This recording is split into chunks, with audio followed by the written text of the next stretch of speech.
All right, hello Twitch chat, hello YouTube, hello the Limited Level Ups podcast. Welcome to the Adventures in the Forgotten Realms set overview.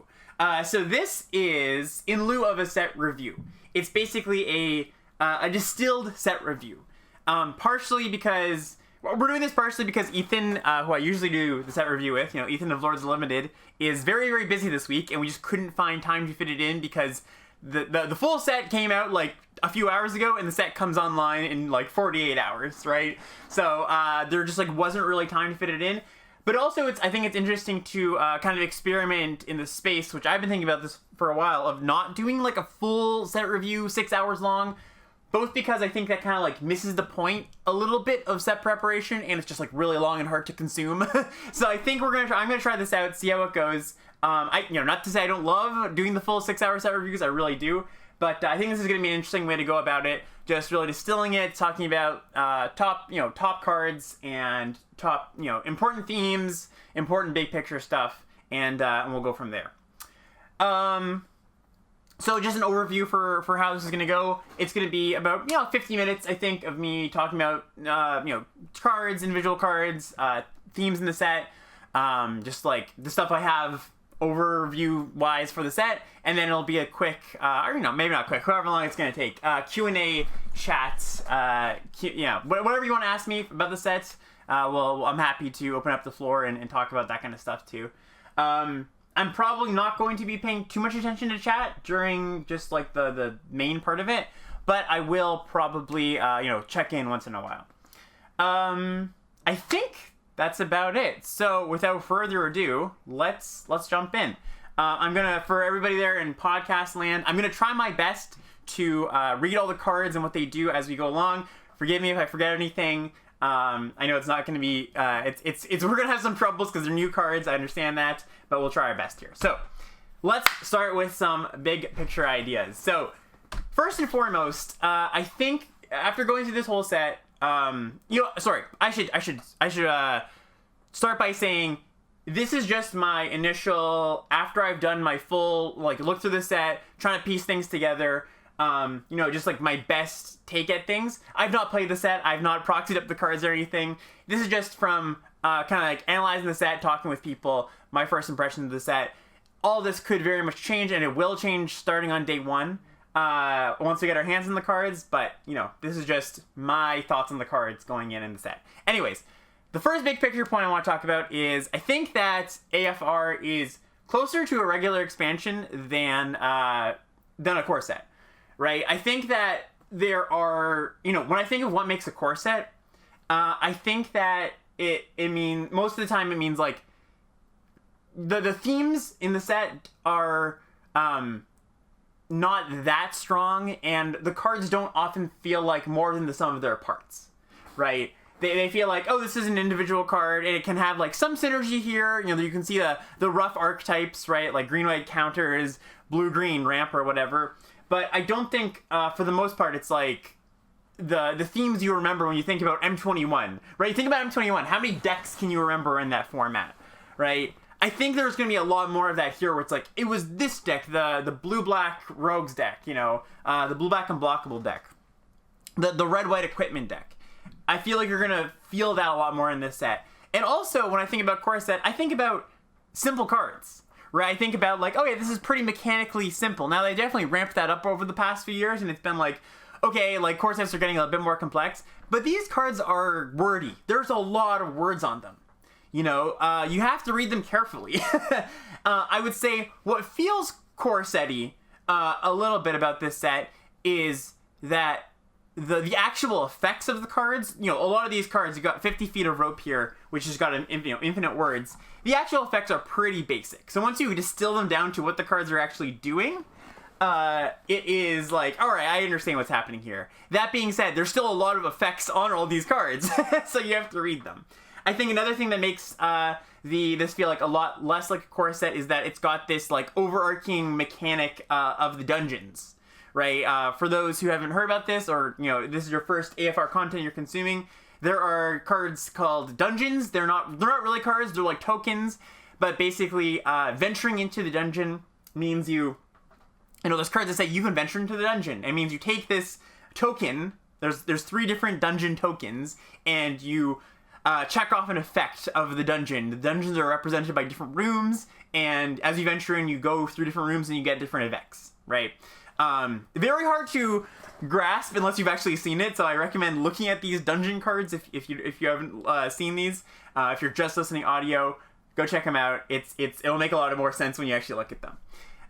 So yeah, that's the big thing I want to talk about. Number one, I think it's very much closer. I heard a lot of people say, "Oh, this is just a core set with D&D flavor." I don't think it's that. Number two, I think the set is relatively low power, or maybe not low power, but flat power, right? Where I think a lot of the cards are very similar in power. Especially if you look at the rares, there's very few rares that I'm like, oh, that's busted. Like, that's clearly like an insane bomb rare. Most of the cards in the set are like pretty even. Even the uncommons, like, I was going through the set trying to figure out like the mythic uncommons, and there's definitely like cards that stand out and commons that stand out, but nothing's like just like, oh my gosh, that's insane. Clearly these cards are so much better than the others. The other thing I want to note is you'll notice on a card like True Polymorph here, which is 6 mana, 4 blue instant. It's a rare. Target artifact or creature becomes a copy of another target artifact or creature. I read this for the first time and I was like, that seems pretty overcosted, right? And, it's not like wildly overcosted. This card does a lot of interesting things. You can like copy your opponent's things. You can make their things small, make your things big or whatever. But I would expect this to cost like 5. And you see that quite a bit in this set where it's like, oh, this costs like 1 more mana than I would have expected. Or like, I think I should be getting a little bit more than my mana's worth, for my mana's worth out of this card. And so what that means is just evaluate these cards, be cognizant of that. Where it's like, you look at the card and you're like, oh, that doesn't seem that great. But consider that all the cards around it are pretty much the same. Where it's like, nothing is like, oh, wow, that's super, that stands out a lot. So what that means, and why I have Priests of Ancient Lore here, but this is not one of those cards. This is a card that does stand out to me, where it's like, oh, wow, that's pretty darn powerful. That's just the base rate of the card is very good. So this is a common, 2 and a white for a 2/1. When it enters the battlefield, you draw a card and you gain a life. That's really good, right? And so basically, when you come across these cards that are like, that's just a good rate, you should be prioritizing those cards over a lot of stuff, especially because, I was saying there's like, more synergy than an average core set. I don't think the synergies are like, it's not like super on rail synergy where it's just like, you don't want, you're gonna go out of your way to take the stupid like 1 mana 1/1 artifact to enable your artifact synergies or whatever. It's not quite like that. So when you see a card that's good on rate, you're gonna want to take that card. So what this all means is when you have relatively low or flat power level, that means 2 things. One, it could mean that the synergy decks it's very important to have a good synergy deck, right? It could just mean that the best decks in the format are the most synergistic decks. You've got a sick die roll deck. You've got a really sick pack tactics or equipment deck, right? It might be the case that the synergies fall flat a little bit, like in Strixhaven, where the synergies end up not mattering. But the other thing you should consider when a set's low or flat power level is that generally that means that aggro wins out, right? When there's not incentives to get to the late game, when there's like not really powerful cards at the top end, that just means there's no reason to prolong the game, right? So if there aren't good top end cards, then you want to be focusing on the lower end, which means aggro might be more prevalent, or just like prevalent in general. I don't want to say more prevalent than in your average set, because aggro's been pretty prevalent in the past few years, right? The last big picture thing I want to talk about is the removal, and I think this might be a symptom of the order that cards came out in, but I heard a lot of people saying like, oh, the removal's kind of clunky in this set. It's not there's not a lot of removal, and it's clunky removal. And I thought the same thing too until I looked at the full set. And there's actually like quite a bit of decent removal. Like Dragon's Fire here, this is just going to be a premium common. This is just like, your classic 2 mana, 3 damage, instant speed removal spell. It's got a lot of other text, but basically it's 2 mana, instant speed, common, deal 3, right? Card's very good. I assume it's going to be the best common or, top 3 commons. But there's a good amount of removal, so I wouldn't make any judgments or assumptions about things based on like, oh, there's not very good removal. Now, if you look in the corner here, I've got Eye of the Beholder. This is 4 black instant. Target creature gets -11 until end of turn.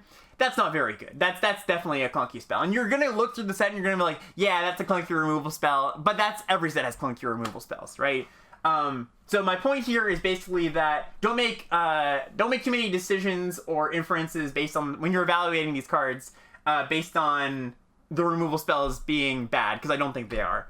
I wanted to point out these two cards in particular, Charm Sleep and Minimus Containment. Charm Sleep is just 2 blue enchantment, enters the battlefield, taps a creature, it doesn't untap. We've seen this card a lot. It's Claustrophobia. We've seen it as Charm Sleep and Eldraine.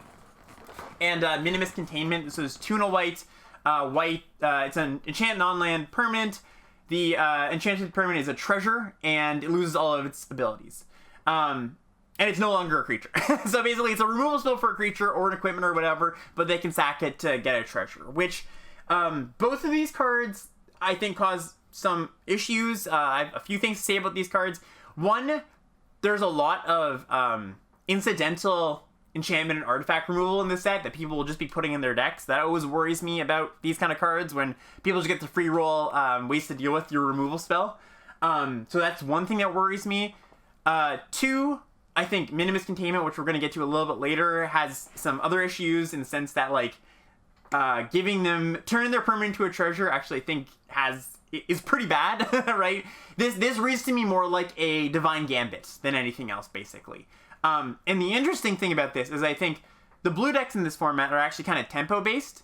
A lot of the time, they can be anyways, where usually Charm Sleep underperforms in like a controlling deck, because you don't want to be tapping out. You don't want to have this like thing that can get blown out just sitting on the battlefield forever. I think because blue wants to attack, this card actually is going to be a little bit better than it looks, and I think Minimus Containment, which is a card that looks better in a controlling deck, I think, is a little bit worse than it looks, because I think white's really aggressive in this set. Okay, so just before we touch on some of the set's overarching themes, I just wanted to touch on the 10 2-color pairs, just to look at their uncommon gold card. I think it helps just, set some context for the rest of the set, and when we talk a little bit more in depth on specific themes. I'm mostly just going to talk about, just like read the card, talk about the theme. I'm also going to talk about a little bit about how much I think it's each color is supported, or each color pair is supported, because some of them are definitely more supported than others. So starting off here, we have red-white equipment. The signpost in common here is Brunner Battlehammer. This is 2 red and a white for a 5/3 legendary dwarf. When each creature you control gets +2/+0 for each equipment attached to it, and you may pay 0 rather than pay the equip cost for the first equip ability you activate each turn. So I think that this is one of the more pronounced themes in the set. There's a lot of equipment, like kind of a comical amount of equipment actually, and the payoffs seem pretty good. Both like the explicit payoffs and like these cards want to get equipped up. There's a few of those kind of cards, and there's also just like cards that are good to put equipment on scattered throughout the set. So I think this is a pretty supported archetype, just mechanically. Whether it'll be good in the context of the set, hard to know, but I think this is one early on that I'm looking to explore for sure. Moving on to black-white, we have black-white Venture. This is, so the signpost in common for this is Barrowin of Clan Under, 2 black-white for a 3/3. When it enters the battlefield, you venture, and then when it attacks, you return up to 1 creature with mana value 3 or less from your grave to the battlefield, only if you've completed a dungeon, though. So, this is like grindy black-white Venture, cares about dungeoning. Esper, so like black-white, blue-white, and blue-black, they all care about venturing more than other colors. There's more venture in those colors than other colors, and this is like the grindy color pair for the venturing stuff. I think in general, venture is like a slower mechanic, wants you to play a longer game, but I think this is the black-white is the grindiest of the 3. I think it's kind of tough, because I think all 3 of these kind of have some overlap, like black-white and blue-white and blue-black. Blue-black is the most distinct, and we'll get to that, but I don't exactly know mechanically what the black-white deck wants currently. Like, it's going to take a little bit of exploration, really figuring out oh, you want these 2 drops, these 3 drops, this suite of removal, that kind of stuff. It's pretty vague as it stands. So we'll move on to the next one here, which is blue-white Venture. So the uncommon card for this is Hama Pashar Runeseeker. This is a 3-mana, 2/3, 1 blue-white. Room abilities of dungeons you own trigger an additional time. So each time you venture, it's going to happen twice, where you get 2 treasures. You scry 2, and if you would scry 1. And this is actually pretty powerful. I like this as a gold card, or like a payoff, more than I like the previous one, the black-white one. I mean, they do different things, of course, but this screams raw power to me a little bit more. Blue-white is, whereas like black-white is kind of grindy, I think blue-white is a bit more tempo-y, because like white's cards are mostly aggressive, and blue's creatures are actually pretty aggressive in this set. So you bring those together and you got like a tempo-y blue-white flyers deck, or even just like a tempo-y, like, you know, play some creatures, bounce your stuff, that style of tap down some stuff with a venture theme, just because blue and white happen to have venture cards, right? I don't know if venture will be the main course for this deck, but it's definitely a sub theme. This is another one where I'm not 100% sure the exact mechanical, like, you want XYZ in your deck to make it tick, but that's something we'll figure out as in a week or two, basically. Blue-black is blue-black saboteur, or sabotage, whatever you want to call it. Basically, you know, magic slang for when this creature deals damage, you do something. You draw a card, they lose life, whatever it is. All blue-black wants you to be attacking, wants you to be hitting your opponent, right? And so it has a lot of ways to make things unblockable. It has a lot of ways to get your opponent's creatures out of the way. With that, there's also a sub-theme venturing, just by nature of there being a lot of venture cards in blue and black. So the signpost uncommon here is Krydell of Baldur's Gate. This is blue-black for a 1/3, so 2 mana for a 1/3. When Krydell of Baldur's Gate deals combat damage to a player, that player loses 1 life, mills a card, then you gain 1 life and you scry 1. And then whenever you attack, you may pay 2. If you do, target creature can't be blocked this turn. And that's, you know, just generally when you attack, not with this card. So it helps get your other creatures that want to deal damage in, is a decent defensive/offensive body. Not a bad card. Again, this is like, it's more clear what the blue-black deck wants, I think. There's like, clearly, here are your creatures that want to attack to get in damage to trigger their abilities. Here are ways to do that. There's like equipment to do that. There's creatures and spells to help you get in.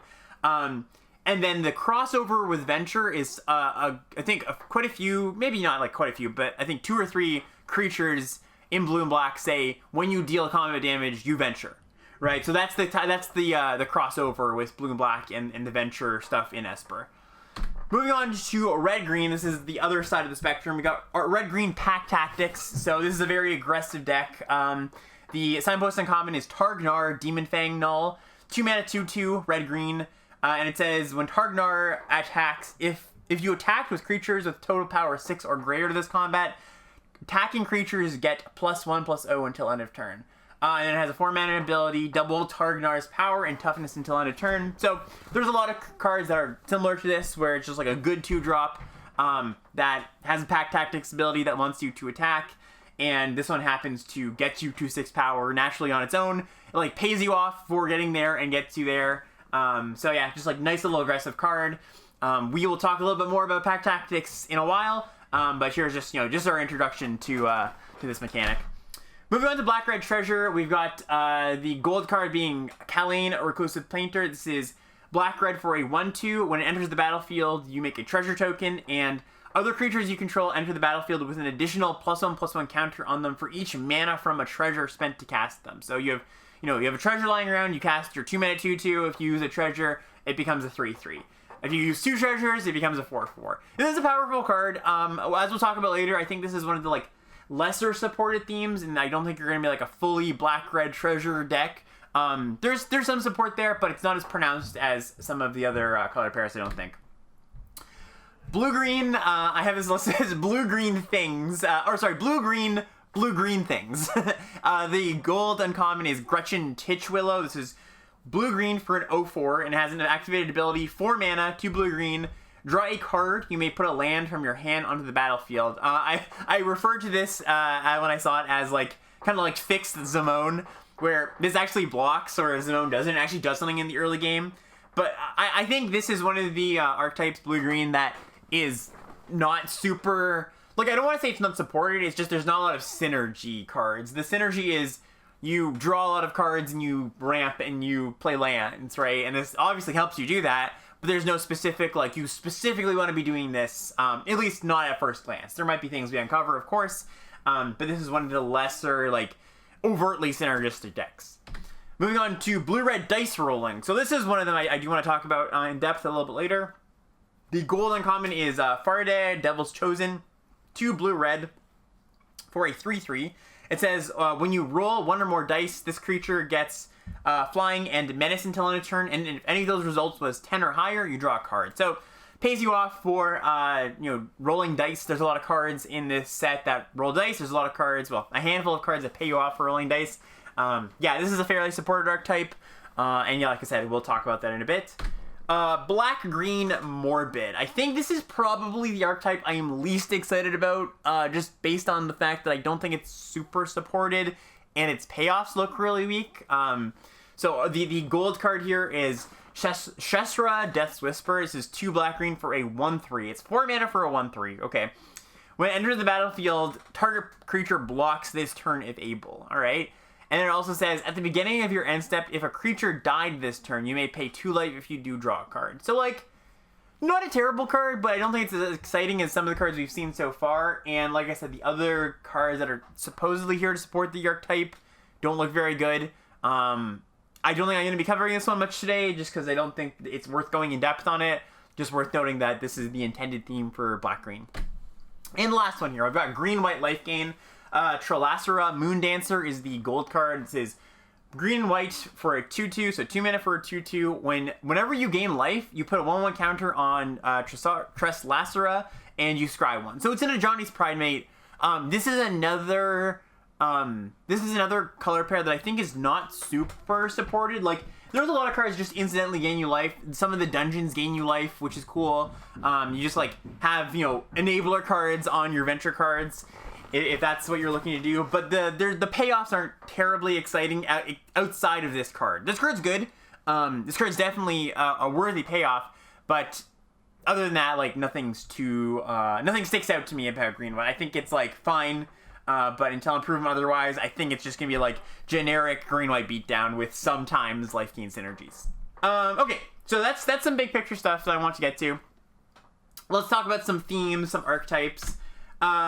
Let's talk about adventure, because this is the key mechanic of the set, right? It's the main set mechanic, basically. And this is what I was talking about before with your venture, and you go into the dungeon, and you do all the cool stuff.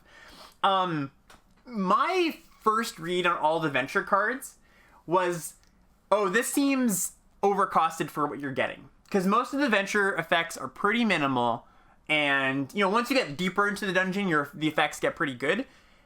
But my read on it was like, wow, a lot of these seem overcosted. Like, if you look at Ranger's Hawk here, it's 1 mana, 1/1 flyer, and it says 3 tap another untapped creature you control, venture into the dungeon. Only do that as a sorcery, right? So that's like a lot of hoops to jump through to venture. Now, you're going to want 1 mana, 1/1 flyer in a lot of your decks anyways, but, it's very clunky to do the actual dungeon exploring part, right? You look at Dungeon Map. This is an uncommon. 3 mana artifact, tap, add a colorless in your mana pool, so it's a mana rock.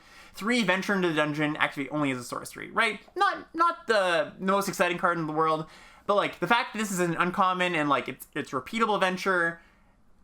What I'm getting at here is that the fact that all these are a little bit overcosted makes me think that venture is better than it looks at first glance, and they costed it appropriately to not just be like, insane value over the course of the game. Because venture is a very powerful mechanic, right? It's like, it's essentially free value. Free is in the sense that you don't spend a card on it, right? If you've got a repeatable venture outlet, you're going to keep venturing, keep accruing value, right? For the cost of no cards. It's just a very, very good mana sink. So when I look at these cards, I think that they're costed in the way that makes me think that repeatedly venturing is very, very good, and there's going to be decks that you're looking to repeatedly venture, and that's like an actively good thing you should be trying to do, right, in some decks. Let's look at these dungeons here. So this is definitely something that in podcast form, it's going to be tough because there's a lot of text on these, but let's just talk about all 3 of the dungeons here. First off, I want to talk about Lost Mine of Phandelver.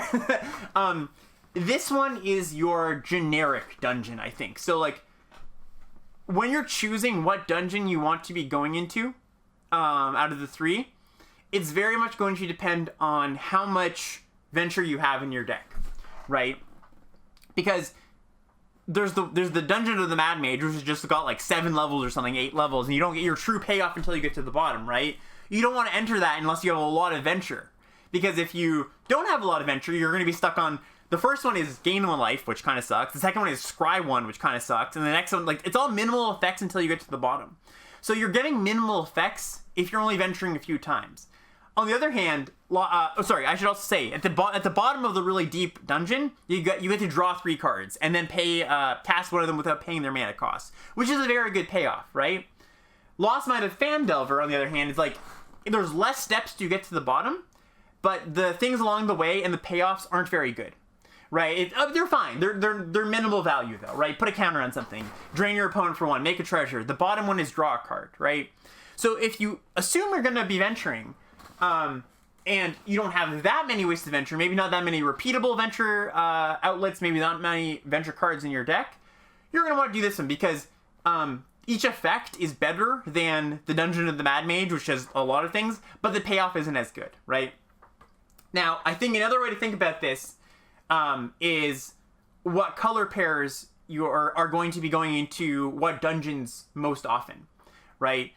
And so I think, like I said, the Lost Mine of Phandelver is just the generic one where, like, you can go in it if you don't think you're going to be venturing that much, and maybe you have maybe your hand, even a deck that has a lot of venture in it, you have a hand that just, like, doesn't venture that often, you'll be choosing that one, right? But I think in blue-white, blue-black, and black-white, which has the highest density of venture, you're going to be choosing Dungeon of the Mad Mage more often in those color combinations, right? They also have quite a bit of repeatable venture, right? So I would be thinking about what dungeons you're going to be going into as you're drafting your deck. And like I said, the Esper color combinations venture is best. So that's the dungeon. The Dungeon of the Mad Mage is the one that I think the Esper one will be able to take advantage of the most. Why this matters is that when you're drafting your deck, you have to consider, if I'm venturing a lot and I'm going into the Dungeon of the Mad Mage, let's say, I will have access to the effects in the Dungeon of the Mad Mage more often, which are create a treasure token, create 2 black skeletons, right? That's something that's kind of interesting too, where it's like, okay, if I can reliably get 2 black skeletons, and maybe I want something where I can make use of that. I have, like, include a sack outlet or 2 in my deck or something like that. So big picture with these dungeons, think about which ones you're going to be looking at or going into the most often, and look at their effects and think, how can I use these effects based on what color pair you're in? I want to talk about the Tomb of Annihilation, which is this kind of like everybody loses dungeon.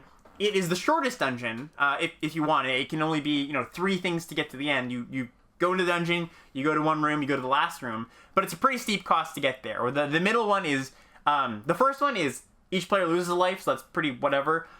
If you take the shortcut, the oubliette, it's discard a card, sack an artifact, sack and a creature, and a land. That's a really high cost. But then the payoff is you get a legendary 5/5 demon, right? So that's a decent payoff.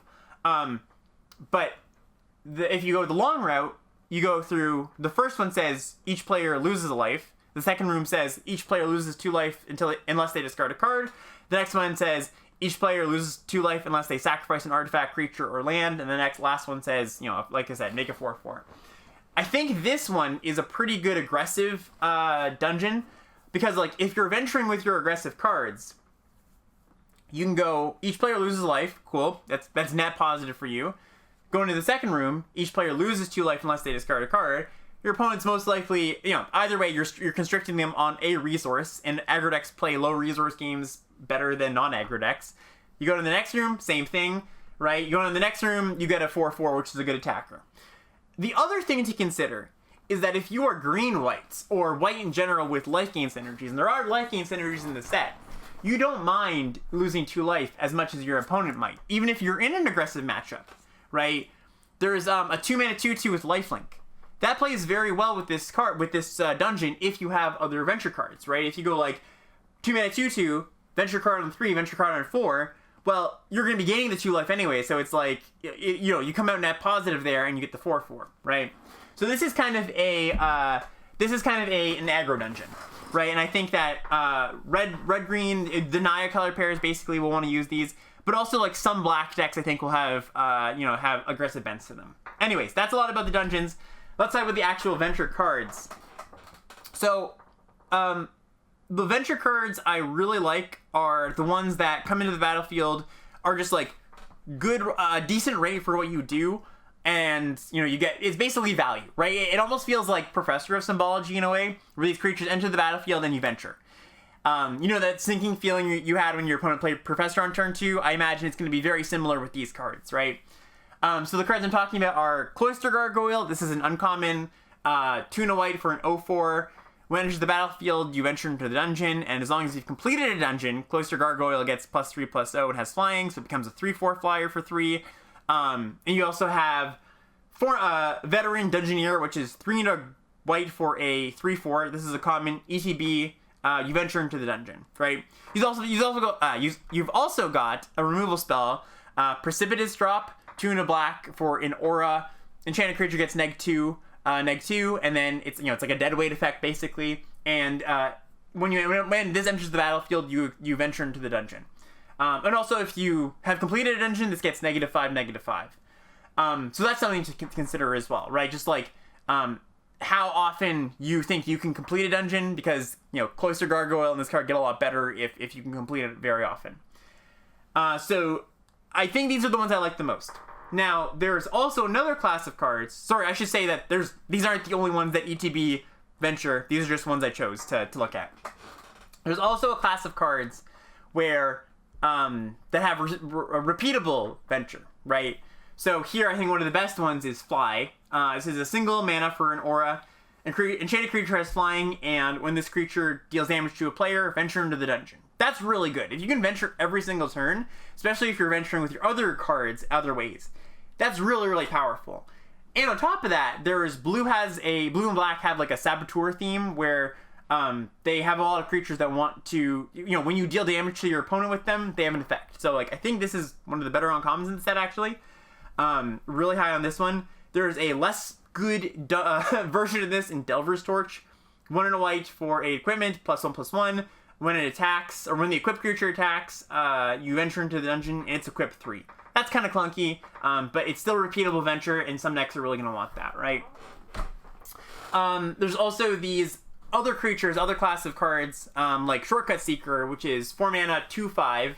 When it deals combat damage to a player, venture into a dungeon. And UT Fangblade, it's 2 and a black for a 2/2 Death Touch. Same thing, when it deals damage to a player, you venture. Where it's like, you have to work a little bit to get these in. They're not just like ETB venture, but when you work a little bit for them, they pay you off because it's repeatable venture, right? So big picture, the ETB venture stuff is nice. The repeatable venture stuff is really nice too.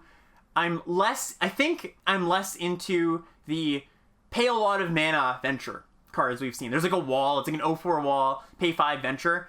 I think I'm less into that because paying 5 is a lot just to get a minimal effect. Like, you kind of want, I think the way you want venture to work is you want to have the capacity to venture multiple times in a turn, right? And that either means like stuff like Fly, which doesn't cost you additional mana, or stuff like these creatures that when they deal damage you venture. You could have these plus other like ETB venture things, right? You want to be venturing as much as possible if you're really venturing, right? And worth noting, all these cards that I talked about here, they are Esper, right? Esper ventures the best, which is something that I noted before when I was talking about the dungeon that has 1 million rooms, right? I also want to talk about a few other cards here. Bar the Gate, which is 2 and a blue for an instant counter-target creature or planeswalker spell, venture into the dungeon. This one's interesting. I'm not sure how good this one is. Counterspells in general are... How good a counterspell is in a format is a function of how many other things there are to do with your mana if you don't want to or can't counter something when they pass the turn, right? The more instant speed stuff you have, the better counterspells are. And my initial read from this set is that so many of the things incentivize you to get on board rather than leave up mana. Both because there's a lot of aggressive mechanics running around, but also because, like, if you even just look at the blue creatures, a lot of them want you to get on board because they have, like, attack triggers or deal damage triggers, like I was saying before. So I'm not sure how much a counterspell plays into that. This is a very powerful card. I'm just not positive where it fits in the format exactly, right? I would also note that venturing is only at sorcery speed. I know I just talked about it in instant. This is the one exception, this counterspell, because you can't venture just like at any time. It has to be, your opponent has to cast a spell, and then you have to cast this. But most of the time, venturing is a sorcery. So that's something to keep in mind. We've also got a class of cards that do something or or get better when you've completed a dungeon. We have Gloomstalker here. 2 and a white for a 2/3. As long as you completed a dungeon, Gloomstalker has double strike. I don't think these are like high picks or anything, especially ones that are just like this one seems pretty darn bad to me as like a 2/3 base rate, and like you have to complete the dungeon to get a minimal upgrade. There's a lot of them that like do things as well as they're not just like bad thing and then when you complete the dungeon it becomes good. And I'm like more into those obviously, but this card in particular I'm not so into. And the one I do want to talk about where I'm saying Esper is Esper is the color pair or the color combination that ventures the most. And I think that's where most of the good venture cards lie. I do want to talk about Kick in the Door. I think this is going to be a really underrated card. So this is a single red mana for a sorcery. Put a +1/+1 counter on target creature. That creature gains haste until end of turn and can't be blocked by walls this turn. Venture into the dungeon. That's a lot for 1 mana. This is very reminiscent of Guiding Voice. What you miss out on like always getting a card from Guiding Voice, you make up for by being explosive, by giving the creature haste, and sometimes in your venture heavy decks this might be better than draw a card, right? Draw a lesson. So I think this is going to be an underrated card. Card's very good, or at least I'm going in assuming this card is very good, and I think you should too. So let's go into the next theme here now that we're done equipment. Sorry, let me get a quick water break. There is a lot of equipment in this set. More than I would have expected. Each day, the spoilers came out and I'm like, oh, there's another equipment. And another equipment. Oh, wow. And another equipment. And even on this last day of spoilers, there was like 4 equipment spoiled. The as fan of equipment in this set is insane. There's like 8 common equipment or something like that, which is just like unheard of for most sets. Even sets with an equipment theme. Right? So that means a few things. That means that like creatures with abilities like flying, lifelink, those just like intrinsically go up in value because you can augment them and stuff. But it also means like small creatures with like little dinky trinket text, or like creatures that are like utility creatures, they go up in value because you shouldn't just look at their base power and toughness. You should look at them as like a vessel to equip. So like don't worry too much about the vanilla test, I would say, in this format, especially in your red and white decks. Sorry, I should mention, this is a red-white base theme. I didn't mention that. A lot of the equipment in this set is colored red and white, and a lot of the colorless ones kind of dorky, not great. The good equipment is red and white. That's something I should mention too. So yeah, when you're constructing your aggressive deck, look for good vessels for putting equipment on, just like in Call Time, right? One of the reasons Battlefield Wrapper was so good is because there were so many good ways to augment it. So the 1 mana 1/1 flyer in this set that like has an expensive venture ability, that card's gonna be pretty good because it's a 1 mana 1/1 flyer that you can augment. So think about that, right? I want to start with the best payoff, I think, which is Bruenor Battlehammer, 2 red white for a 5/3. It's a legendary creature. This is the signpost uncommon. Each creature you control each creature you control gets +2/+0 for each equipment attached to it. Okay, so that's pretty good. You may pay 0 rather than pay the equip cost for the first equip ability you activate each turn. That's pretty good too. And it's also a 5/3, so it's like a 4 mana 5/3 with 2 good abilities. This is a really good payoff, so I'm already liking what's going on here, Let's take a look at just some of the equipment in general. I'm going to do a deep dive on it at the end, I think, because this is some of the tougher to evaluate some of the tougher to evaluate cards in the set. But we've got like +2 mace, we've got Delver's Torch, Dueling Rapier. These are all common equipments. Their text isn't super important right now, don't worry about it. But all you need to know is there is a lot of equipment in the set, so if you want it, you're gonna get it.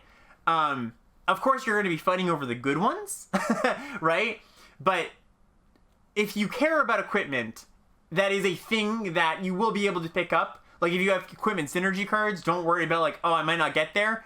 Because in some sets, I'm thinking about like Oath of the Gatewatch specifically, where there was an equipment theme that like wasn't good equipment. And that's not something you have to worry about in this set. There is a lot of it, so you'll pick it up if you take the synergy cards early that care about equipment. And speaking of those, there's a few of them here.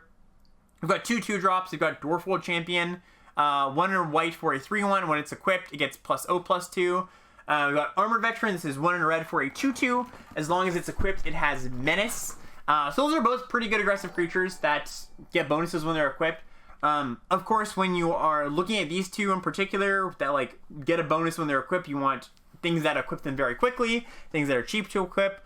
The one I am looking at is Dueling Rapier. So this is 1 red mana for a flash equipment. When it enters the battlefield, attach it to target creature you control. Equipped creature gets +2/+0, and of course it has kind of an expensive equip cost because the it is self-equipped, so it equips for 4. So like this as a put this on your Dwarfwold Champion, you've got a 5/3 attacking on turn 3, right? Put it on your Armored Veteran, you've got a 4/2 attacking, so that's kind of nice, right? Or sorry, 4/2 minutes attacking, that's kind of nice. There's and the bird too. Yeah, exactly. That's a good point, Jason. The bird too. The rapier goes in the bird quite well.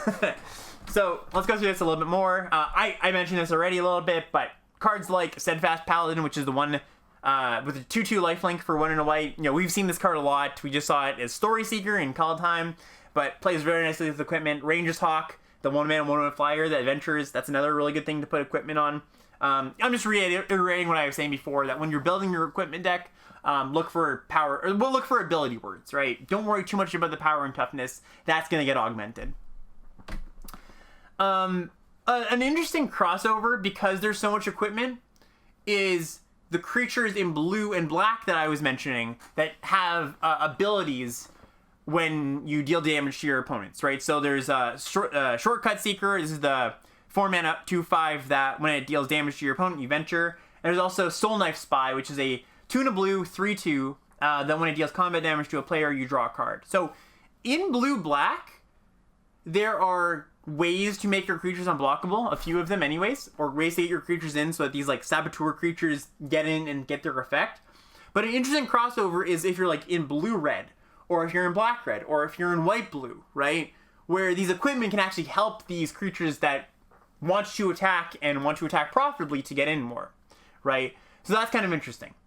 Also, yeah, actually, as chat's noting here, 2/5 is like really big on Shortcut Seeker. So like any equipment, like in the format, 2/5 is just like large. So any equipment makes this kind of a beast. So this is one I'm keeping my eye on. I'm not sure. We're gonna talk about top commons later, but this is one that's kind of interesting to me. So yeah, that's just an interesting crossover to think about as you're thinking about the equipment stuff. Okay, let's talk about modal cards. This is you hear something on watch, you find a cursed idol, right? You come across a 5-legged pig or whatever, right? All these cards that have these Dungeon Master flavor text words. I think for the most part these are pretty self-explanatory, but they do show up on a lot of cards in the set, so it's worth talking about. One thing that you have to consider is like the fact that you're going to be playing with, you're going to have access to a wider array of effects, which just means like the more of these you have, the more benefit, the more you'll have access to a good effect or a certain effect when you need it, right? Now, that's not to say that all of these are just like good, right? They're not just like, oh, just slam these on my deck because I'll have access to all these different effects, right? Kind of best of one Bob style. But it's just worth noting that like when you have the good ones in your deck, you're going to be advantaged in more situations than your opponents who don't have them, right? So I think one of the ones where this really comes up is you hear something on watch. This is 1 in a white for an instant. Choose one. Creatures you control get +1/+1 till end of turn, or this spell deals 5 damage to target attacking creature. So it's like an offensive ability and a defensive ability, right? This is actually a really good one to use as an example, where the nice modality of this card is like it's good when you're attacking, it's good when you're defending.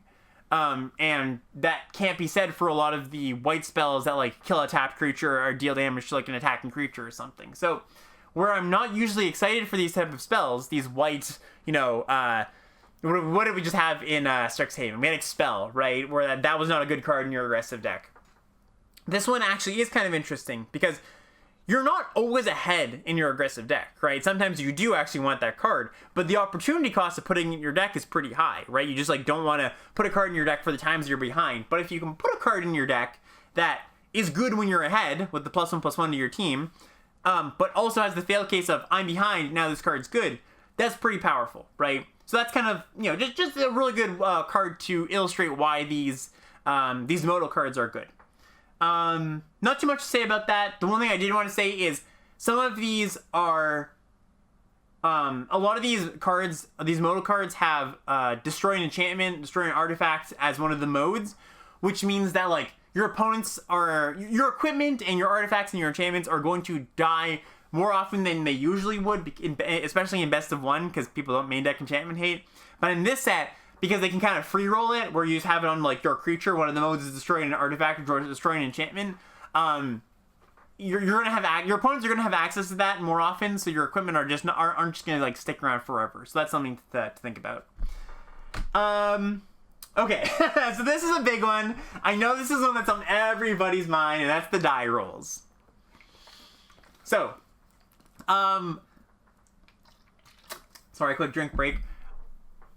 I'll get on my soapbox here because I know people are worried about the die roll cards. Everybody's thinking, oh man, like, the die roll discourse has been, Magic has enough variance in it. Why do we need more, right? And I get the concern, totally. But I think they did a very good job, for the most part. There's definitely cards that don't fall into this category. But I think they did a good job of making it so that when you cast your die roll card, you're always pretty guaranteed to get the baseline effect that you want, right? That like, I cast this card, I know I'm at least getting this. It's not like some variance cards in the past, coin flip cards, clash cards if you played Lorwyn Block Limited, where you cast the card and you're actually not sure if the outcome of the card is going to be positive or negative for you, right? With these cards, even if you low roll, you're like, you roll 1.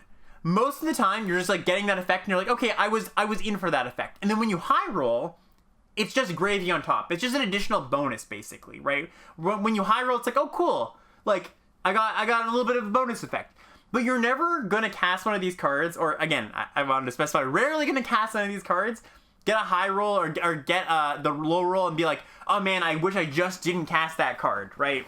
So the way you should be evaluating this card, or these cards, these dice roll cards, is just like evaluate them at their base rate. Right, so we've got Genie Windseeker here. It says 3 in a blue for a 3/3 flyer. When it enters the battlefield, you roll a d20, and you scry some number of times based on how many, how well you roll. The bottom tier, 1 to 9, is scry 1, right? So a 3-mana 3/3 flyer, scry 1, is a pretty okay card. It's a pretty decent card. You're fine with that. And if you scry 3, that's just gravy. That's great, right?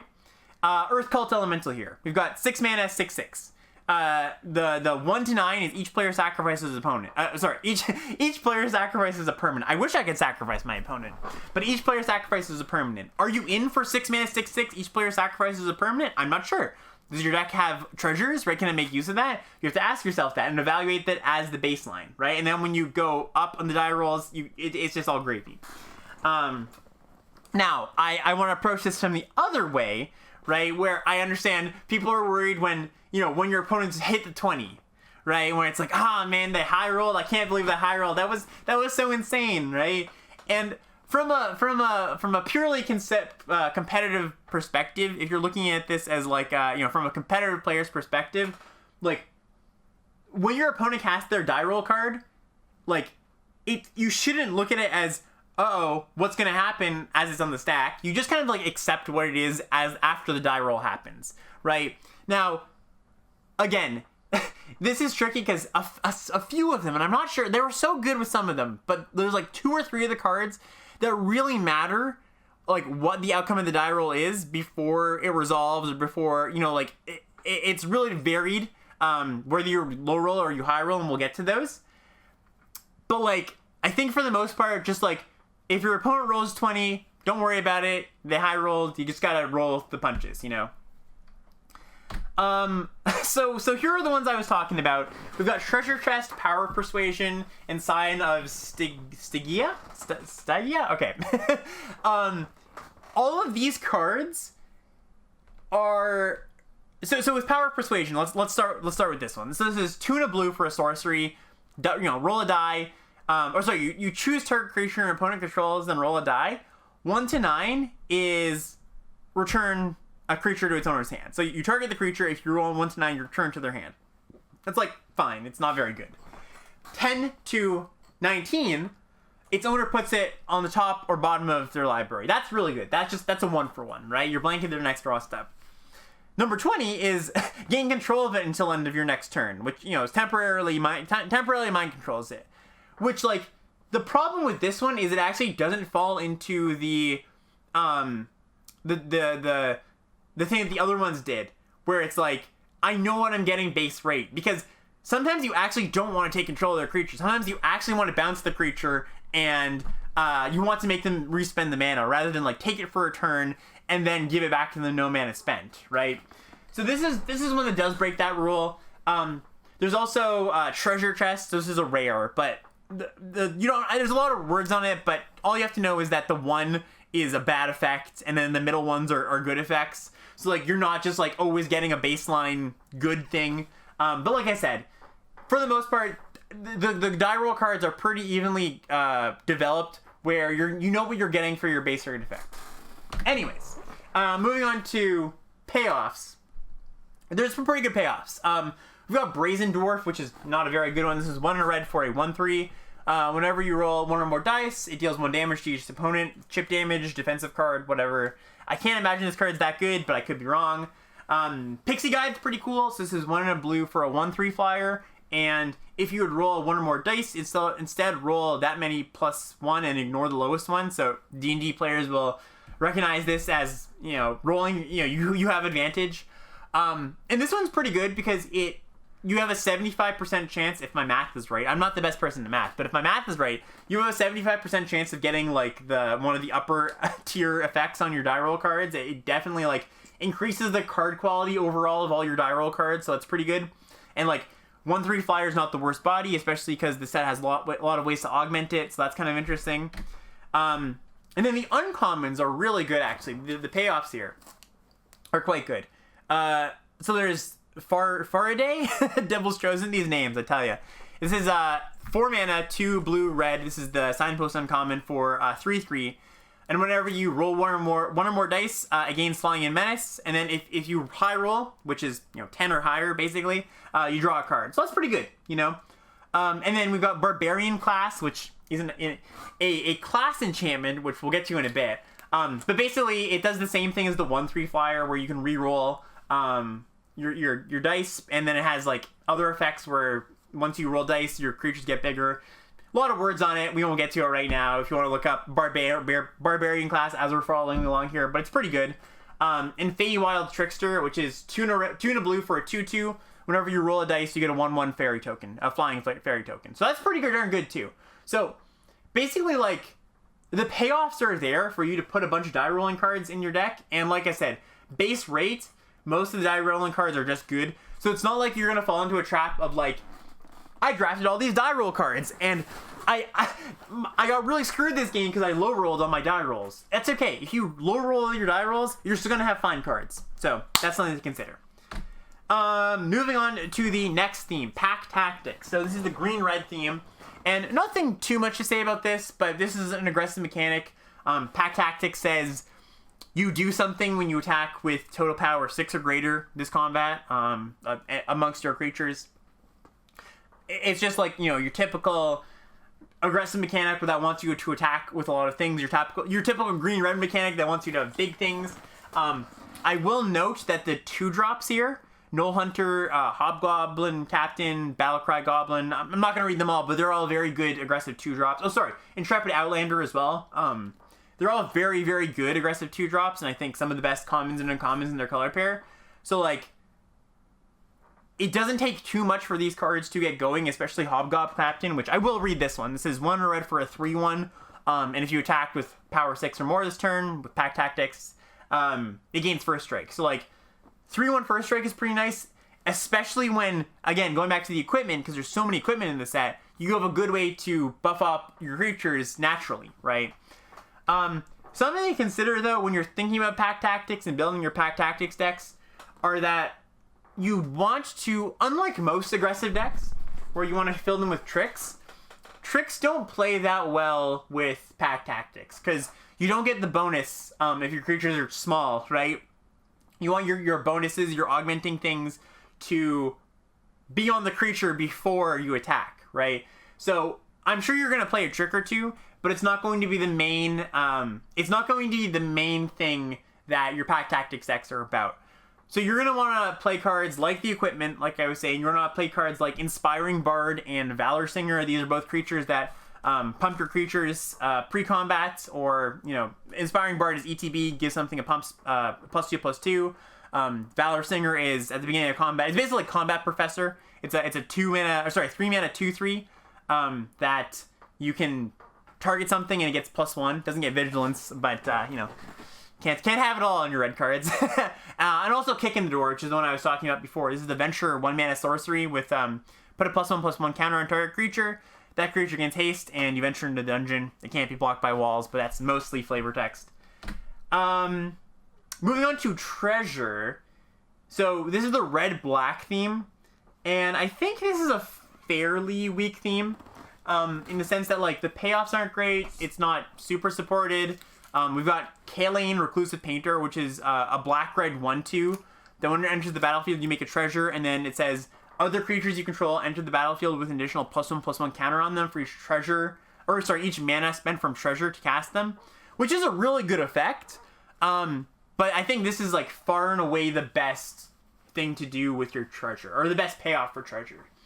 Now, one thing that's interesting is that you don't actually need too many treasure makers as long as you have venture cards, right? Because multiple dungeons make treasures. Now, you're not going to repeatedly be able to make them because, you know, it takes a while to go through the dungeon, and none of them, like, make treasure twice. But it is worth noting that, like, even though you might not have a lot of treasure makers, the dungeons can make treasure for you. So that's kind of interesting. But past that, there's, like, a few decent payoffs at common, but nothing that stands out to me that's, like, amazing. We've got Jade Sellsword here. 4-mana 4/3. If you spent mana from a treasure to cast this, it gains first strike and haste, which is a good payoff, but, like, the dream scenario of playing this on turn 4 is not very likely unless you have that uncommon we just talked about that makes treasure on turn 2. So it's gonna be like a later game thing where, like, a 4/3 haste is good but not, like, insane. You've got Hired Hexblade, which is a card I do actually like. This is a 2-mana 2/2 that if you cast it with treasure, you lose your life, draw a card. So that's kind of cool. And there is one card that I do actually like quite a bit that's, I think, just under the red-black uncommon, which is Skullport Merchant. 3-mana 1/4. Enters the battlefield, you make a treasure, and you can pay 2 to sacrifice another creature or treasure, draw a card. This card's pretty good. This is an actual good payoff. But I think past that, this is just, like, one of the lesser supported themes, and also one of the themes that I think just doesn't quite get there on power level, basically. So it's around. And treasures are just, like, intrinsically good. You know, it's like treasure as a mechanic is just a good thing to have in your deck on good rate creatures, good rate cards that make it. So that's something to consider, but I don't think the full on I am the treasure deck is going to come together as much. Yeah, actually, Upside Down Ride brings up a good point in chat that one of the intrinsic payoffs for making a bunch of treasure is to splash. And that's something I thought about when I was making this, but I actually specifically left that out because I think you're not going to be splashing all that much in this set because of what I was saying before, where the power level is pretty flat. So it's not like you're just going to be like grabbing powerful cards from other colors. There's just like not that much splashable removal. The bombs actually are notably not that powerful. So I don't think like a 5 or 3 color, 3 to 5 color multicolor deck really exists, because I don't think the payoff's really there, right? Unlike we've seen recently, there's not really like a payoff for playing a bunch of colors, but also like, what are you stealing from the other colors, basically? And there's just like not that much fixing in the set in general. So, okay, moving on to classes here. So classes are a new enchantment type, where basically what happens is they're kind of like sagas that you choose once you go to the next stage, and you choose by putting mana into them. They all have 3 stages, level 1, level 2, level 3. And these are pretty powerful cards. Some of them are more powerful than others. There's like an uncommon cycle, there's a rare cycle, and I think there's like an uncommon cycle, a gold rare cycle, and then like a green and white rare that are like not really in a cycle, but they're both very good. We'll get to those. But basically, you should read all of these to see what they do. Some of them have good effects. Some of them have not so good effects. But at a baseline, this type of card is very powerful, right? Just like this thing that is cheap to play, and then you can sink mana into it to level up into, when you get to the top level of all of these, they're all pretty darn good. Some of them are more generically good than others. Like you have Wizard's class here, which is basically a divination, and then when you level up to the top level, you put a counter on a creature whenever you draw a card. So it's just like a generically fine card. Some of them are more synergy based, where like they care about life gain, they care about die rolling, right? So this is very much a case to case basis on how good they are. But I would just say, like, at a base level, really take in that these are powerful effects. So I don't have too much to say about them. Oh, no, sorry. I do have something else to say about them, in that be careful dumping a bunch of mana into these, because like I said before, disenchants are going to be running around more commonly or more frequently than you would normally see them. So like, if you level this up once and then level it up twice and they like instant speed disenchant it, you feel pretty bad. But I don't think most of the disenchants aren't instant speed, so that's at least like something to consider. But even still, if you pump 8 mana into one of them and then they go untap disenchant, that's something to worry about. Yeah, I won't talk about too much longer, other than the white and the green rare ones are just like some of the best cards in the set. These are like insane bombs. Ranger's class and Paladin class. Ranger class is basically Sparring Regiment, Sparring Regiment Lights. So maybe you can just bet. No, I don't think it's quite better. It's 2 mana, make it 2/2. And you can level it up to have the mode. Whenever a creature you control attacks, you put a counter on it, and then you can level up again for 4 mana. And you can like cast cards or cast creature cards from the top of your library. You can look at the top card of your library at any time. So it's like comparable, right? Yeah, this card's really good. All right, home stretch, folks, home stretch. We're talking about the top commons here. So we're gonna go through each color. I have low confidence on the exact ordering of these cards, but I just wanted to point out just like some cards that stood out to me, basically. Top white commons. We've got Priest of the Ancient Lore. This is my top white common. I feel fairly confident about this. At least going into the set, I'm sure, things could change. This is the one I feel pretty good about. But this is 2 and a white for a 2/1. Enter the battlefield, you gain a life, draw a card. Great rate, just like very good card. Plays well with the equipment as well, because it's like kind of like I was saying before. It's kind of a crappy body, but when you have equipment lying around, that doesn't matter, and the effect is good, right? Veteran Dungeoneer. This is the 3 and a white, 4 mana, 3/4. Enter the battlefield, you venture. I like this card a lot. I really like Steadfast Paladin, 1/2 lifelink, 2/2. Ryan Sachs put out a tweet just before I hopped on here where he was saying, all right, well, here, once again, we have 2 mana lifelink for 2. Maybe this time around, people will catch on this card's good. Because every single time we've seen this card, it's been a sleeper for a few weeks, and people take a while to recognize the card's good. Even in Dominaria, the set where 2 drops were bad, this card, or this card's analog, was really good. And we have my 4th top common. Again, this is not in any particular order. We have Arborea Pegasus. This is 3 and a white for a 2/3 flyer. When it enters the battlefield, target creature gets +1/+1 against flying until end of turn. So that's pretty nice. That's like a Gale Swooper where You know, it's not a 3/2, it's a 2/3, but you get a +1/+1 on that first jump of a creature. So that's pretty good. Some other white comments I want to mention, just like that stuck out to me. You hear something on Watch. This is the 2-mana instant. You choose one of the two. Either your creatures get +1/+1 till end of turn, or you deal 5 to an attacking creature. Ranger's Hawk. This is the 1-mana 1/1 flyer that pay 3 tap venture. Pay 3 tap an untapped creature you control, venture into the dungeon. And Dwarfwold Champion. This is the 2-mana 3/1 that when it's equipped it gets +0/+1. So that's pretty cool. These are just like good cards past the top 4 cards, which speaks volumes actually for white.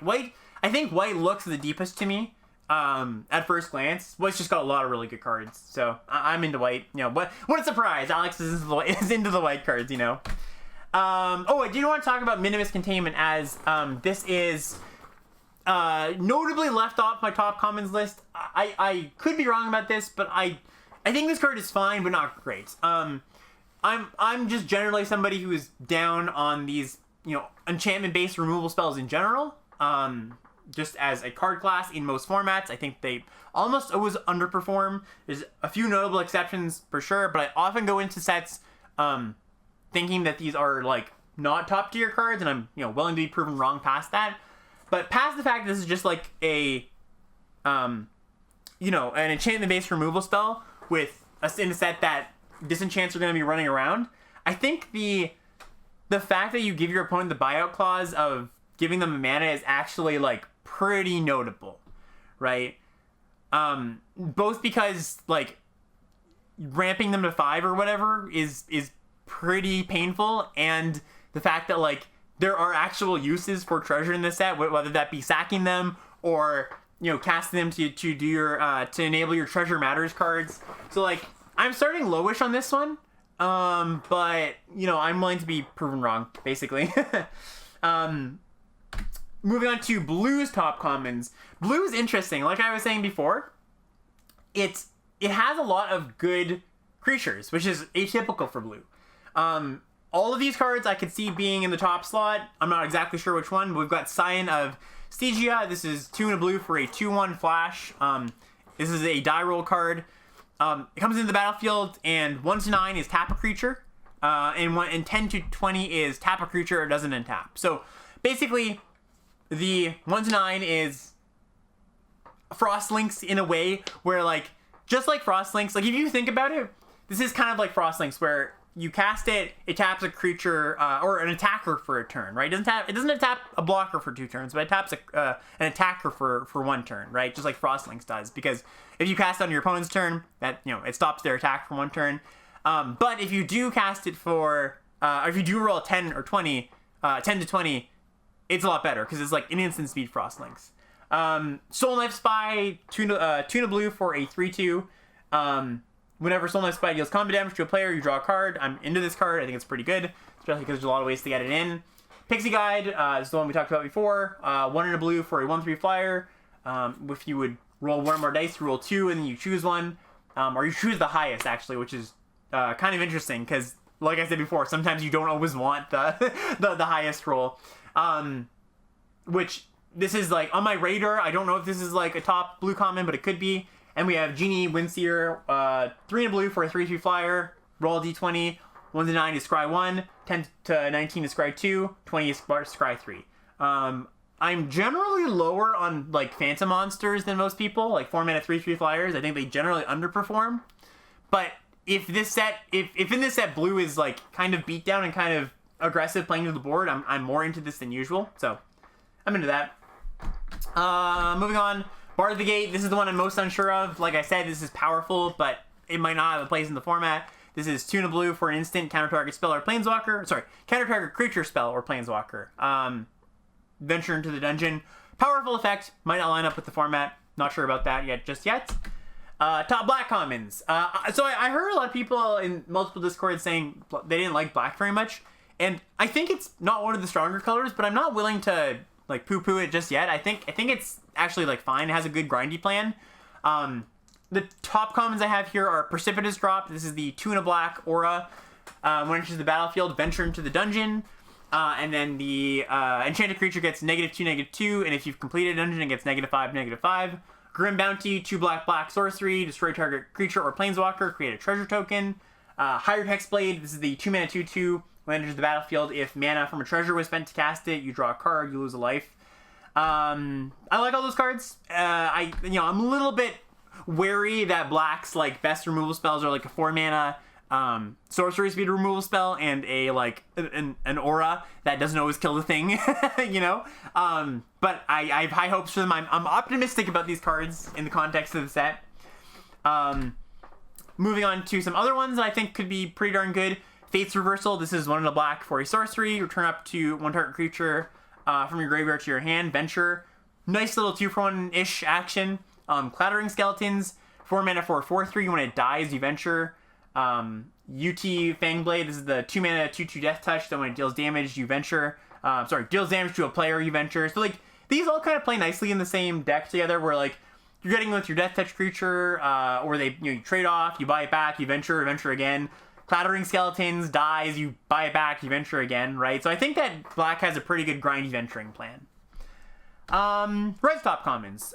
So number 1 is clearly Dragon's Fire. This is 2 mana, instant. I guess I'll read all the text, although it's not all that relevant.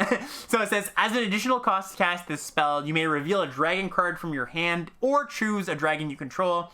Dragon's Fire deals 3 damage to target creature or planeswalker, but if you reveal a dragon, it deals damage equal to that dragon's power instead. So it's generally going to be a 2 mana deal 3 instant speed. Good card. Hobgoblin Captain, this is the 1 in red for a 3/1 pack tactics. When you attack total power 6 or greater this combat, it gains first strike, good aggressive creature. And Kick in the Door. This is the one I've been talking about a bunch. Single red mana sorcery, put a +1/+1 counter on target creature. If that creature, put a +1/+1 counter on target creature. That creature gains haste until on a turn, can't be blocked by walls, and you venture into the dungeon. I like that card a lot. A few more cards I kind of like here. Plundering Barbarian. This is 2 in a red for a 2/2. When it enters the battlefield, you choose one. You either destroy an artifact or you make a treasure token. Relevant because there's a lot of artifacts in the set that you can destroy, either just like, and straight up 2-for-1ing your opponent by killing their equipment, or, sometimes they like cast something that makes a treasure. You can kill the treasure and that like messes up their next turn that they were planning to cast a big thing or cast the treasure payoff spell. So, not the best use to kill a treasure, but like it's a decent buyout. And another decent buyout is like just making this essentially a 2 mana 2/2 by having it come into the battlefield and make a treasure. You get a little bit of a 1 mana rebate, right? And it kind of ramps you, right? Ramps you to your 5-drop, your 6-drop, or whatever.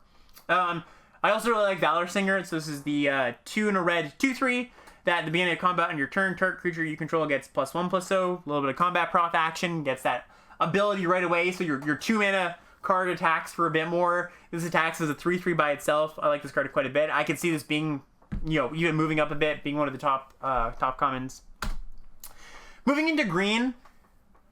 Green is the card green is the color I am least confident about, because looking at the cards, I'm not sure what green does best. Green has a few good aggressive cards, but also like some ramp stuff and some late game, like control the game, come up the ground, play my big things stuff going on. And that's often what happens with green. It's often hard to evaluate green's commons in context, because it's hard to tell what the best thing green is actually doing in a set, right? Like sometimes green is a good aggressive color, sometimes it's a good defensive color, and what ends up being true about the color will dictate what cards are good, right? So I'm just noting cards I like generally here. Nothing I'm confident about. We've got Null Hunter. This is the 2 mana 2/2 pack tactics. Put a counter on it, so just 2/2 that grows. We've got Owl Bear, which is 3 green for a 4/4 trample. ETB is draw a card. I think I'm like a little bit, I don't want to say down on this card, but I think I like this card a little bit less than a lot of people I've seen do, just because like it's 5 mana. Like, yes, it's a good effect, and I think you're gonna like prioritize it some amount of the time, but this isn't just a card you can play 5 of, right? You just can't have 5 drops in your deck most of the time. Sometimes you can, but like in some formats you can, but that's atypical. Spoils of the Hunt, 2 and a green for an instant. Target creature you control gets +1/+0 until end of turn for each mana. Okay, this is a confusing one, but basically It's 2 and a green for an instant. The wording is weird here, but 2 and a green for an instant is an instant speed punch spell. So your creature deals damage to your opponent, and it doesn't get dealt damage back. But if you spent mana from treasures, it gets +1 for each mana from treasure you spell. From each mana from treasure you spent. So it can do more damage if you spent treasure mana on it. So it's a pretty good removal spell in green. Hill Giant Herd Gorger, which is very tilting that it's not a 3 mana 3/3 or 4 mana 3/3. Sorry, is a 4 green 7/6. When it enters the battlefield, you gain 7 life. So some Honey Mammoth action or a Ravenous Lindworm action. It's interesting because I'm not sure if the gaining 1 less life for an extra power is an upside or a downside. I think it's an upside because killing them in 3 hits instead of 4 hits is pretty notable. Or like 2 hits instead of 3 if they're lower in life total. But remains to be seen. Again, if this is a card that's going to get better if green is more about stabilizing and ramping rather than aggressive stuff. Then we have Find a Path here. So this is 2 and a green for a enchant land. Enchant land has tap, add green, so it's like a 3 mana ramp spell. And when it enters the battlefield, you enter into the dungeon. Again, if this is what green's about, it's going to be good. If not, probably not. Okay. Now we're moving into our last section here, which is tough to evaluate cards. Before I went live, I posted on Twitter, I asked in Discord, hey, what are some cards you want to go over, just like individually talk about on an individual level? Overwhelmingly, the answer was the equipment, just like various equipment. So we're going to do a card by card evaluation here, just to talk about some of the tougher to evaluate cards. We're going to start with some equipment here. I'm going to take a quick drink break. Oh, so, sorry, one thing I want to mention about, chat's talking about green-white as I actually didn't talk about this, but chat's talking about, like, life gain stuff in green-white. Green-white life gain, like, isn't really a thing. It's a thing if you get multiple of the uncommon, which is just, like, an Ajani's Pridemate that, it's a gold Ajani's Pridemate that scries when you gain life, as well as puts a counter on. But other than that, there's, like, not really payoffs. So, like, if you get a bunch of those and like the table just like gifts them to you, and mind you, if it's not a very common archetype, you might just like get them late. That's a thing you can be doing, but like I wouldn't look at like just like random life gain as like, oh, this is good in green white, because most of your green white cards don't care. Yeah, there's a common unicorn too. It's a 3/2, but I don't think that card is that much of a pull, right? Okay, moving on to these equipment. Okay, so we've got +2 mace. We're just going to go over these individually, talking about them. +2 mace, the destroyer of magic online databases everywhere. 1 and a white for +2/+2, equip 3. So this is in the camp of like good equip bonus, but is expensive to equip. I think this is fine. Not super exciting, but like... So I think one of the things to think about is asking yourself, how much equipment does your deck actually want, right? And the less equipment you have, the more you're going to want this card.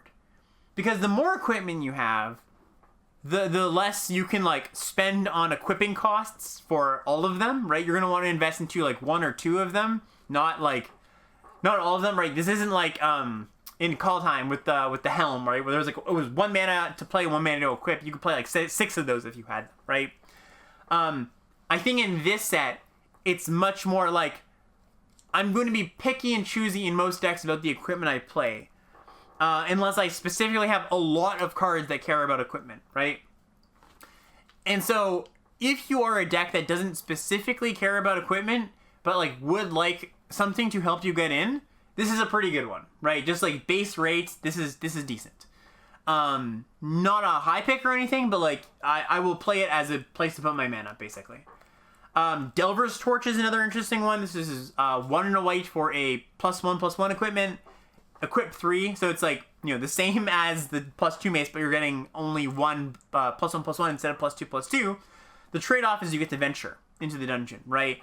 And I think this is just going to be less of a good aggressive card and more of a, if I know my deck wants to venture a lot, or it has the it has the capacity to venture multiple times, I'm gonna want this card, right? Venture plays well with with other venture, is something to think about, right? So if you know you already have a lot of venture cards, this gets a little bit better, right? So whereas the +2 mace is good in a aggressive deck that doesn't explicitly have a lot of payoffs for equipment, this Delver's Torch is better in like an Esper deck that maybe like wants a place to put his mana and wants to venture a lot. Dueling Rapier, this is the 1 mana red flash one that gives +2, and it auto equips, and you can equip for 4. This one's very good specifically with, let's go back here quickly. Sorry for the rapid fire here. With these cards, with the Dwarf World Champion and the Veteran Armorer, right? Like cards that give you a minor bonus, but would like it early, right? Because if you can, put this on your Dwarf World Champion to make it a 5/3 on turn 3, or on your Veteran Armorer to make it a 4/2 on turn 3, that's pretty darn good.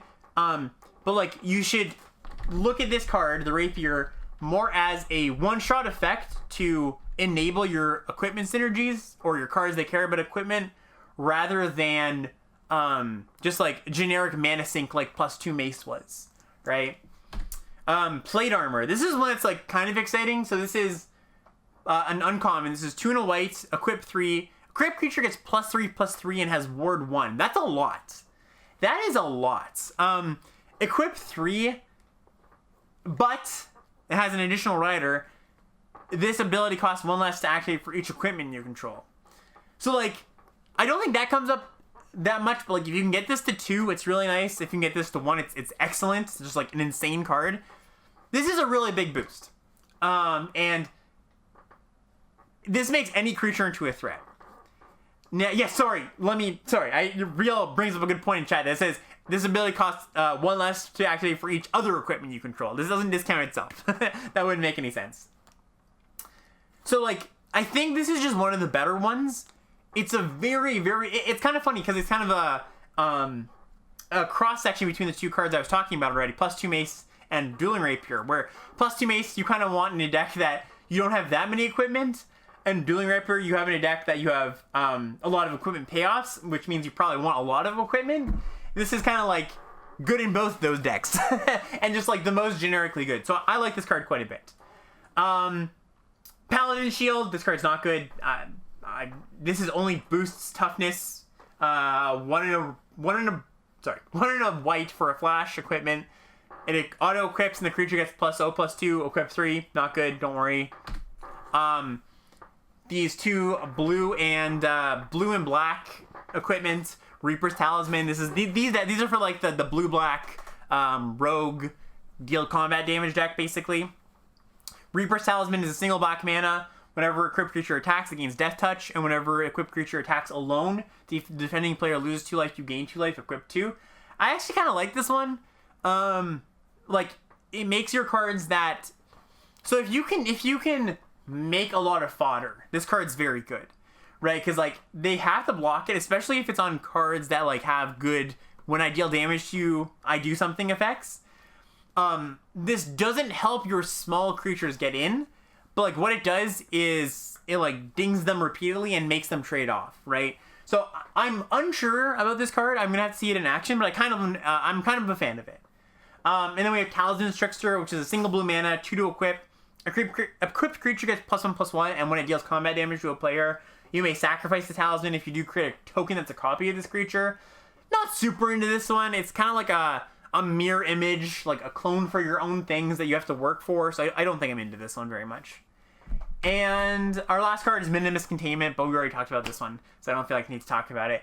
And that concludes the AFR set overview. Like I said, this is going to go up on the YouTube, the podcast, and the Twitch VODs, of course, it's going to be there. Now we're going to move to the chat Q&A. Chat, if there's anything I missed, any burning questions you have, send them this way. Hope this was helpful. Also, chat, give me I'm in for your feedback on this, because this is the first time we've done this, and I'm giving my first crack on it. I'm in for ways to improve it. If anybody thinks there was anything that was like, one of the goals of this is to reduce the set review from 6 hours to something more digestible. If there's a way you can, you'd like this to be more digestible, let me know. Why am I low on Owlbear, says Metal Mario? So I'm not low on it, Metal Mario. I'm just want to temper people's expectations of it, where I think it's like people are looking at that card and they're like, whoa, second coming of Land of War Visionary, where it's like this good rate creature that draws a card. The thing I just want to temper people's expectations on is that it costs 5, and you just like can't draft it super highly, and you can't put a bunch of them in your deck, you know. There's 2 black commons I really like that you didn't mention. What do you think of the black 1/1 and the Village Rites? Okay, so the black 1/1 is 1 mana 1/1. When it dies, you either give something -1/-1, or you make a treasure. And the Village Rites is like, what is it? It's like it's Altar's Reap, right? It's 2 mana, sacrifice a creature, then you make sacrifice a creature or an artifact, and then you make a treasure, right? Yeah, I think those are good glue pieces, Jason. I don't know if they're like top commons though. Does the format seem bomb heavy? No. I think the format seems markedly not bomb heavy. What's my take on threat versus removal efficiency? Unclear until I see the play patterns for a Slunge, but at the same time I don't feel like there's like a big disparity between the two. I think that the threats are good. And I think they, like, if I had to choose, I would say that the threats line up, like, a little bit better than the removal does. If you're, like, talking about the fight between the two. Like, if I had to choose one side, I'd choose creature over removal, but I don't think it's, like, a huge difference. I only came through this halfway, so sorry if you already mentioned this. My gut says the equipment costs, all being so oppressive, are going to make that red-white equipment archetype kind of clunky. Or are you discounting effects prevalent enough to make this, or are the discounting effects prevalent enough to make it work? So, MTG Signal, when I went over all the equipment, it's more about, like, you have to be careful of, like, what your specific deck wants, because it's not just, like, equipment goes in an equipment deck. It's very much like, this equipment wants to go with these kind of cards. So I can't give, like, a general, it's clunky or it's not clunky, because it really depends what your deck is doing, I would say. Fast or slow format? If I had to gamble on it, RIQQQ, I would say fast, but, you know. WotC's been very good at making their formats balanced, not too fast, not too slow. Do you think the dungeon mechanic will be as centric as Learn Lesson was to Strix? No, I don't think so, Metal Mario, because, like, it's not evenly divided like it was in Strixhaven. Like, it's different colors get different weights of how much they can venture. Now, that might turn out to be Esper, which is the deep, you know, has the most venture, ends up just being much better than red and green, because venturing might turn out to be very, very good. But I don't think off the bat I'm going in thinking it's going to be like the defining thing. It's going to be important, but it's not like as important as Learn Lesson, I don't think.